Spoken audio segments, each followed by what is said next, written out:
ప్రభు నామమున అందరికీ శుభోదయం.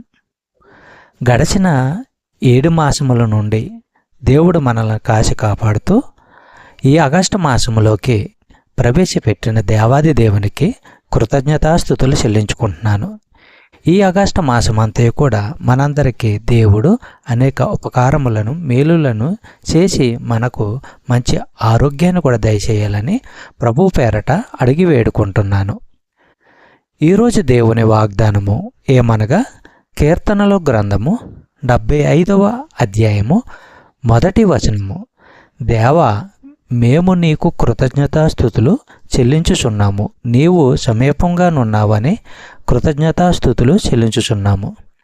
సహోదరి సహోదరులారా, ఇంతకు ముందు కీర్తనలో దేవుడు దుర్మార్గులకు తీర్పు చేయాలని ఆసాఫు ప్రార్థించాడు. ఆ ప్రార్థనకు జవాబు దొరికిన సందర్భంగా ఇక్కడ కృతజ్ఞతలు చెప్తున్నాడు. అలాగే మన జీవితంలో దేవుడు చేసిన మేలులను బట్టి ఉపకారములను బట్టి ప్రతి ఒక్కరూ కృతజ్ఞతాస్తుతులు చెల్లించుకునే వారంగా ఉండాలి. నిర్గమకాండము 23వ అధ్యాయము 21వ వచనము మనము పరిశీలించినట్లయితే, ఆయన సన్నిధిని జాగ్రత్తగా నుండి ఆయన మాట వినవలెను, ఆయన కోపము రేపవద్దు, మీ అతిక్రమములను ఆయన పరిహరింపడు, నా నామము ఆయనకున్నది. చెప్పబడిన వాగ్దానము దేవుడు దీవించి ఆశీర్వదించును గాక. ఆమేన్.